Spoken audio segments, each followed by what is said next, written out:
This episode of Policing Matters is brought to you by L3 Harris. Carry confidence with you. L3 Harris provides ultra-reliable portables and mobiles that are designed by and for those on the front lines.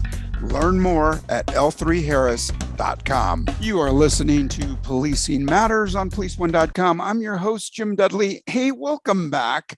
On the show in 2022, we talked an awful lot about officer wellness. We've had therapists, we've had fitness people, and I want to talk about that today because we've got two great guests who presented at the IACP conference in 2022, and their presentation was titled A Small Agency's Guide to Techniques for Reducing and Managing Officer Injuries. Now, that sounds great, and it's a win-win because not only does it keep the officer well and fit, but it keeps them on the job in a radio car and not sitting on the bench or the injured reserve. Well, not every agency has the luxury or the resources to do what's best. Our guest today may have solutions for large or smaller agencies with an emphasis on prevention, maintenance, and efficiency. Benjamin Bliven has served as the chief of police of Wausau Police Department since 2018. He has served in law enforcement since 1999. Chief Bliven earned a bachelor's degree in criminal justice from UW-Eau Claire and a master's degree from the Human Resources Training and Development from Seton Hall University. He's the graduate of the 268th session of the FBI National Academy and the 251st session of the Northwestern School of Police Staff and Command. Welcome, Chief Bliven. It's my pleasure to be here. You said you would get that U wrong. It's Wausau, not Wausau, but it's all Wausau. I practiced that too. Son of a gun. Well, welcome, and I can't wait to hear about the program. Tracy Tauferner, Director of Industrial Medicine and Wellness with Advanced Physical Therapy and Sports Medicine, has worked with law enforcement, fire, and EMS agencies since 2010. She holds a bachelor's degree in athletic training and strength conditioning from the University of Wisconsin at Oshkosh. She is passionate about trauma and is additionally certified in trauma-informed weightlifting, peer support, and crisis intervention. She provides agencies with a proactive approach to wellness and injury prevention. And she is also a veteran of the Wisconsin Army National Guard. Hey, welcome to the show, Tracy Tauferner. Thank you, Jim. Happy to be here. And thank you for your service. Now, you both spoke, you presented at IACP, and you talked about this program that you have. I want to hear about your goals and how you came about starting it all together. Well, getting the opportunity to speak at IACP was quite amazing. We got to connect with a lot of different groups, small and large, and really share our story and our approach to officer safety and wellness. And so our journey really began about 2.5 years ago with Chief kind of getting a presentation in front of Common Council and PFC and going through all the appropriate approval process. And I don't know, Ben, you want to say a little bit more, from that perspective on your part? Yeah, absolutely. So when I became chief in 2018, and one of the priorities for me as chief of our agency is wellness of our staff. I believe really strongly we hire really great people who are really great at solving problems and communicating well with people. And so if we do officer wellness right and we keep them healthy physically, healthy mentally, emotionally, and I would say even financially, keep their stress levels down, they're going to do outstanding things in our community. And so one of those initiatives is this physical therapy athletic trainer that Tracy brings, every week to our police department. Our fire department, which is in an adjoining building of the police department, had started working with Tracy prior to the police department doing that. And Tracy brings experience from other law enforcement agencies and working in the same capacity. So we heard a lot of great things about Tracy and Advanced Physical Therapy Associates that she works for. And so we talked with Tracy and we found out, okay, how much is this going to cost us? Now, to give context to the listeners, the city of Wausau, Wisconsin has a population of about 40,000 people. We have 79 sworn staff and about another dozen non-sworn staff. And so, our annual budget's about $11 million. And we had to figure out, okay, out of that money, how are we going to pay for Tracy's services? And so that's what she was mentioning in regards to going through city council and jumping through those hoops to figure out, okay, can we figure out how to pay for this? Because if we can, we're gonna see downstream benefits financially from the program, which we can certainly talk about in this podcast. So that's kind of the genesis of it. Once we got in front of the city council, they found the money for us to be able to hire Tracy and her team, her company, to be able to provide this service to our staff. And it's paid big dividends for our department in terms of lost time. We have less people out on sick leave. When people get injured at work or off duty, they're able to come in, work with Tracy, and get back to work faster, which of course saves us money in the long run on backfilling patrol shifts with overtime and that kind of thing. So it's been a great program, and I would say that Tracy's a key component of that program. If it's somebody who isn't Tracy, it probably isn't going to work quite as well. But you're too kind, Chief. My goodness. She isn't going to say that and toot her own horn, but I toot her horn on her behalf. No, absolutely. Actually, when Tracy sent in her bio, I noticed there was an omission, and that was that she was just given an award by you recently, Chief. What was that for? Yeah, so we had our annual awards banquet. Actually, it was just last week. One of the awards we give out is the support staff employee of the year. And so Tracy's not our employee, but she was nominated by our staff to receive this recognition, and voted on by our staff to receive the recognition because of the work that she does. Every week she comes into the police department, and she's always available by text and by phone. She just does a fantastic job and makes our department better and healthier. And she's a key component of us accomplishing our mission vision. Yeah. And Tracy, you probably wear a lot of hats, not only with the physical fitness and nutrition, and also with off-duty regimens, finances, and things like that. What were your biggest challenges in developing the program? Well, specifically with Wausau Police Department, I have to say I appreciate all the kind words, Chief, but really this program is successful because of you and your leadership team. So typically when programs like this get started, and so just to give you again a little perspective, Advanced Physical Therapy is a Wisconsin-based company. And so we work with agencies, large and small, for the most part. I personally work with 5 different agencies doing services similar to what I do for Wausau Police Department. And so coming in, 13 years ago when I got started in Stevens Point, so little neighbor of ours here, it was kind of a slow rolling program. And I'm accustomed to coming in agencies and saying, okay, Chief, give me about 6 months to a year till the program really gets up and growing and we get some traction and, start to actually see some return on that investment that you're making. But it takes time, right? We need some buy-in, we need some support. And, though I love my law enforcement officers, you guys are a hard group to crack into if you're not law enforcement. And so to get the trust and instilled right away really comes from the top. And so again, from a perspective, used to coming in and like twiddling my thumbs for 6 months, finding work, making work, whatever it may be. And I started at Wausau Police Department, and on day 1, I had a full schedule. That is pretty much unheard of. I see a patient every 30 minutes. I'm there 7 hours a week, hopefully increasing this next year because we have such a high demand of needs. And then the services are everything that you can think of that an athletic trainer would provide, like they do for a sports team. And I'll probably use that sports team analogy quite a few times in our discussion today. But I evaluate injuries. I do rehabilitation of them if they need help getting to physicians. We have connected with local physicians who have promised to see our officers and our firefighters, within 24 to 48 hours. And then we do all the wellness things as well, right? We do the strength and conditioning.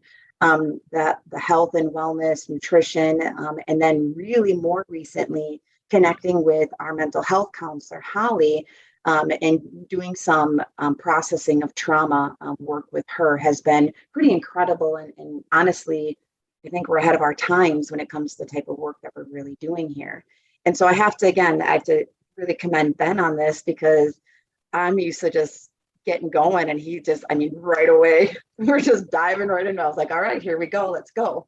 And so now that we're 2 years in, we have really had the opportunity to start to further develop programs within the department, now that we've gotten in front of all of the little aches and pains that had kind of bothered people.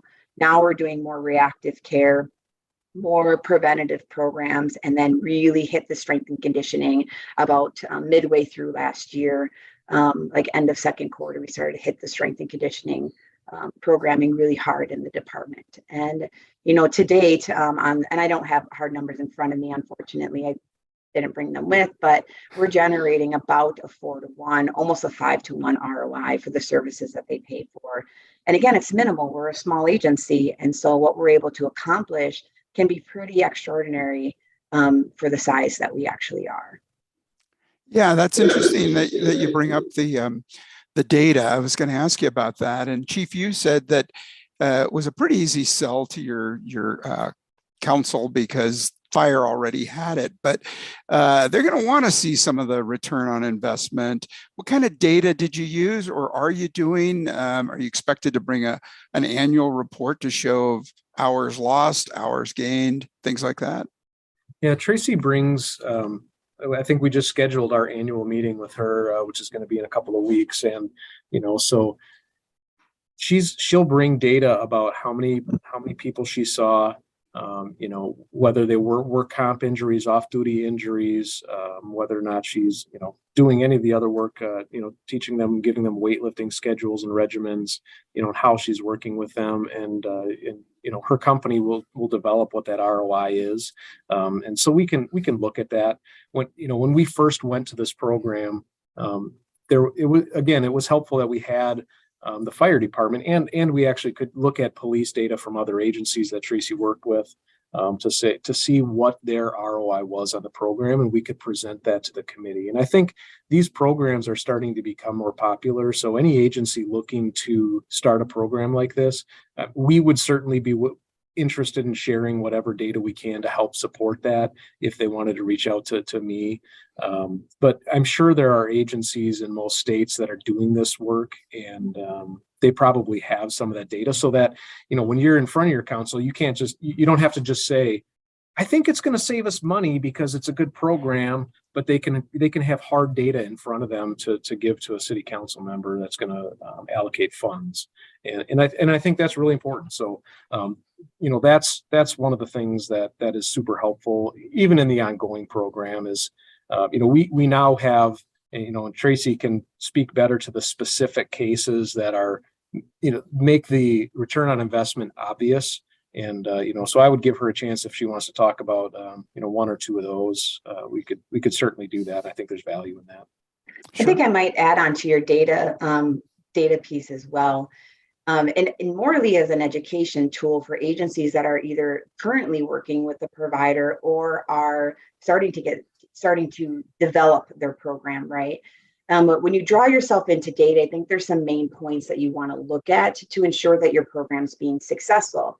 Unfortunately or fortunately, I've had the opportunity to mentor 12 different people that have started tactical programs very similar to what we do at Advance. And out of the 12, 6 of them did not make it within the first year. They did not make it past the first year. Now, there's a lot of varying reasons to that, but data is one of them. And so when you look at your data, again, regardless of your agency size, you should be looking at your OSHA log. How many injuries do you have on your OSHA log? You should be looking at your workers' comp, specifically your sprains and strains. That is the biggest area of impact in most agencies when you're looking at how many injuries and the costs of those injuries are pretty substantial, or again, what those numbers look like, you see a pretty substantial return on those numbers decreasing within the first year, or minimum within the first 3 years of the program's existence. And then the other aspect that you want to look at, which Chief alluded to, was the days lost. So with your officers, how long are they out for an injury? We hear the stories all the time, and I have several examples I can share from Wausau and other agencies, but certain injuries should not linger. Okay. And the reason why they're lingering is because they have an inappropriate plan of care. And so that on-site provider should be able to advocate or even, progress that rehabilitation so that way it's more regular, it's more frequent, and then hopefully again they return to work sooner. So I think those would be the three things that I would make sure that I'm looking at before I even get started, and that I'm tracking from year to year to ensure that my program is actually being successful and generating that return on investment that we all hope out that we're gonna see. And again, 1 to 4 or 6 or 1 to 6. So for every dollar you spend, you should see about $6 back in your pocket if the program is running successfully. Yeah, that's great. And it's in your title, physical therapy. So I'm guessing that you're big in the rehab process as well. Absolutely. Yeah, absolutely. Rehab, again, I talked earlier on this athletic model, right, that we're trying to bring to the tactical population. Even some refer to police officers as tactical athletes. So I'm going to give my NFL model, and I say it all the time, but it's really the way we have to think about it. So here in Wisconsin, we've got Aaron Rodgers, right? Though he did not perform his best on the last game. We have him at least for now. We have him for now. For now, we have it. Yeah, okay. But if you remember a couple of years ago, he had a shoulder injury that was surgical. And so when Aaron gets injured, he sees his athletic trainer, that's us, right away. He sees his physical therapist right away. He sees his physician that day. I promise you, it's pretty much that day, Dr. Pat McKenzie. And if he needs surgery or he needs, an MRI, I mean, he's getting it done immediately. When he is done and he goes through his surgery and he came back, okay, there's that rehabilitation that he gets. He's doing rehab every single day. Someone is ensuring that he is getting what he needs done. And then before he steps back on that playing field for the next Sunday's game, he's being tested. Can he throw a ball? Can he take a hit? Okay, so if we're thinking about our tactical population, our officers as tactical athletes, we should be mimicking a very similar model to what I just described to you. And so we are doing those sort of things here at Wausau Police Department, really trying to progress the system. And again, my personal opinion is that you as officers deserve this type of treatment for what you do for all of us and for our community. And so we're so grateful. And so with that, I think that there's a lot of opportunity for programs that are currently in existence. If you're listening to this podcast or again, getting started, to think of that model in your head and how you can mimic that, even an agency as small as Wausau. Mm-hmm. And when you talk about the data and showing getting officers back to work quickly and prevention of injuries, prevention's really tough to prove. And if you have everybody working and nobody off injured, at some point your stats are going to go down on injured, and you're going to have a tougher time each year to prove that you're preventing injuries, right? What's your strategy there? Well, the good news is I've been in this a long time. 13 years is a long time. And so one of the agencies that I previously mentioned is the agency that I've been at for the longest. And you are right, we do see a plateau of that injury amounts for the workers' comp begin to come down, and it is going to plateau out at some point. Getting rid of injuries altogether isn't possible. I'd like to believe that there is. I'm a rainbows and unicorn kind of person, but it's not going to happen, right? You're out there, you're on the line, you're going to get injured. It happens. And so reducing the cost associated is the part that I think, even though it may start to plateau, it's how much of a cost are you willing to accept for a particular injury, right? Where is that threshold that everybody is comfortable with? And so when smaller agencies are taking on, $250,000 or $1 million worth of injuries in their officers, I go back and I look at the rehab, I look at the access, okay? And at Wausau PD, we had exactly a great example that I can share with you where one of our officers was injured in the line of duty. He sustained an ACL injury. And I got a phone call from him, and he says, "Hey, I got injured. Chief said you can help me. And, what can you do for me? I don't see doctor until such and such date, my surgery is scheduled like 8 weeks from now. And I'm like, not for my people. So gave him a call, talked to his physician, explained what we were doing. He happened to be working with a physician that was in our network of partners. Okay. Talked to the physician, identified that he was part of our team, and they pushed that surgery up 6 weeks. Okay. So that's 6 weeks of overtime that we didn't need to pay for. Okay. Just overtime alone in those 6 weeks pays for over half of what it costs for me to be there. Okay. Nice. Now we talk about rehab. We talk about all the other great things that come down the line. There is so much more of a savings that can be there. So though we may not be able to prevent injuries 100%, we can certainly have a large impact on controlling the costs associated with the rehabilitation. And I think the access to care, in my opinion. And I think too, like, if we're going to have this program and have some longevity to the program, we will have data year over year. And, I was just looking at our work comp numbers, injuries, and payouts for 2022. And, there is a trend. It's a downward trend from when we started with Tracy. And so we're reducing those injuries.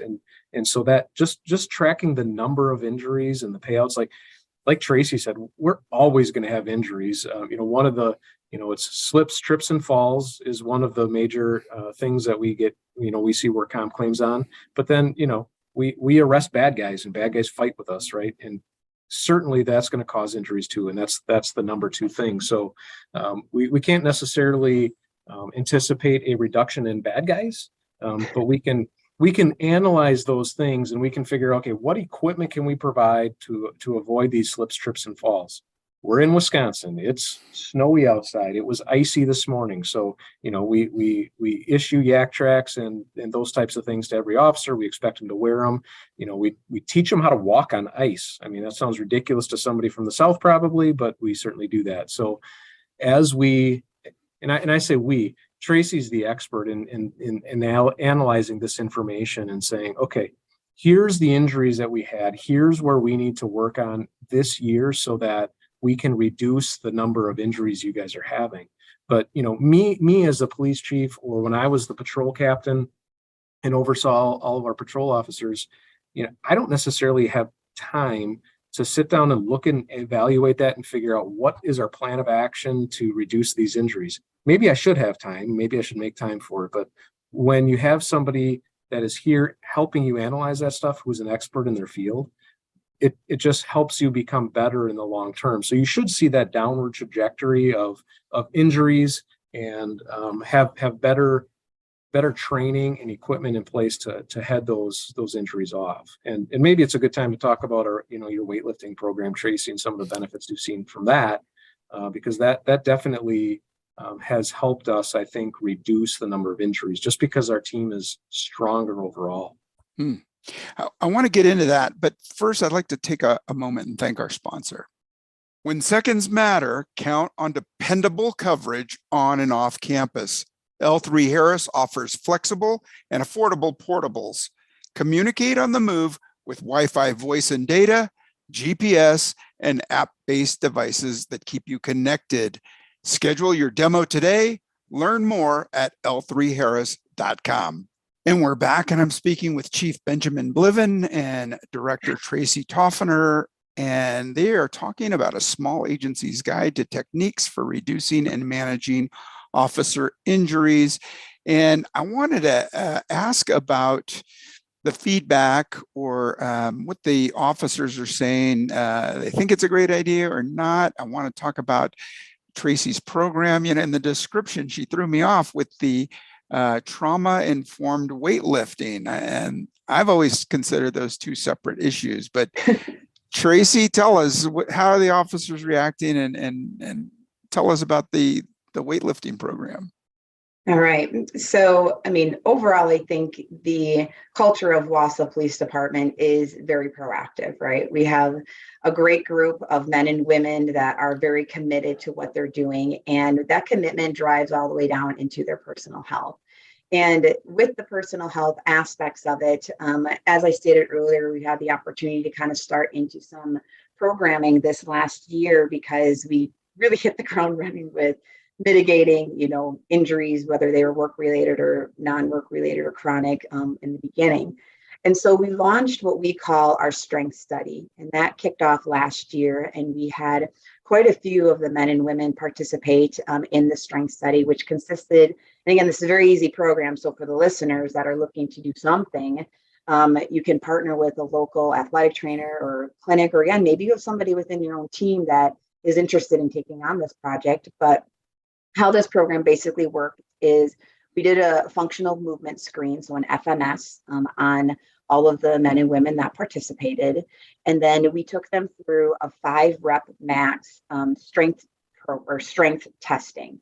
And so we tested them in back squat, in bench press, in overhead press, in pull-ups, and in the deadlift category.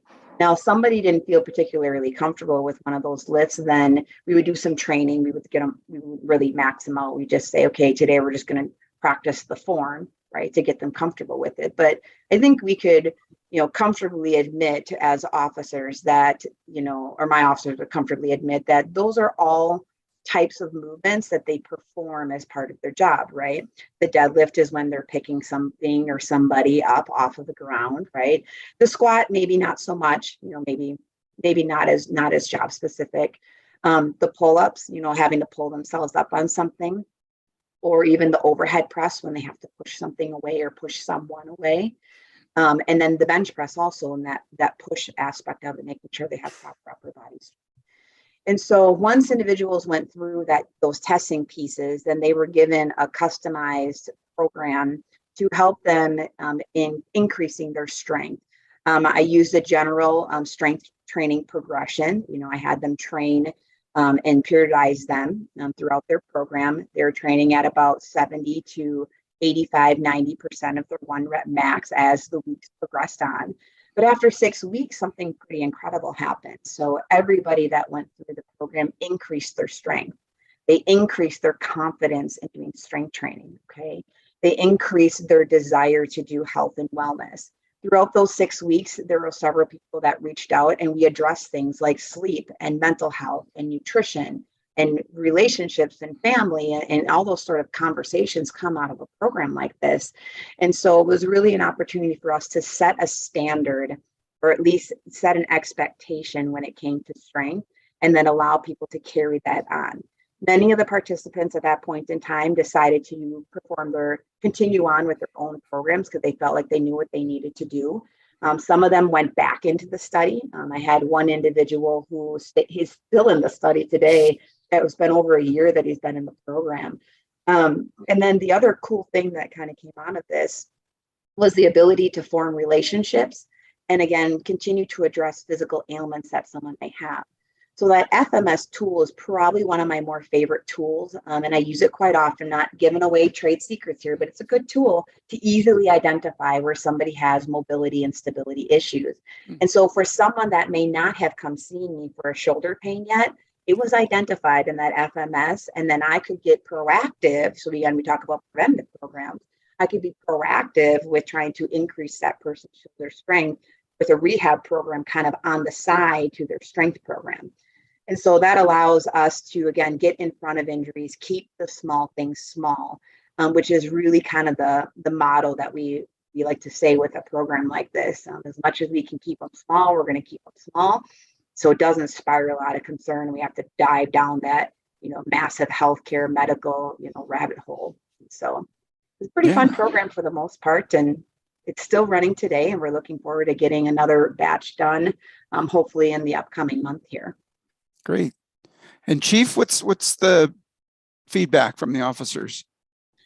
I could keep that pretty short and sweet. And that is, I think if we didn't have the funding for this program, there'd be a mutiny within our department.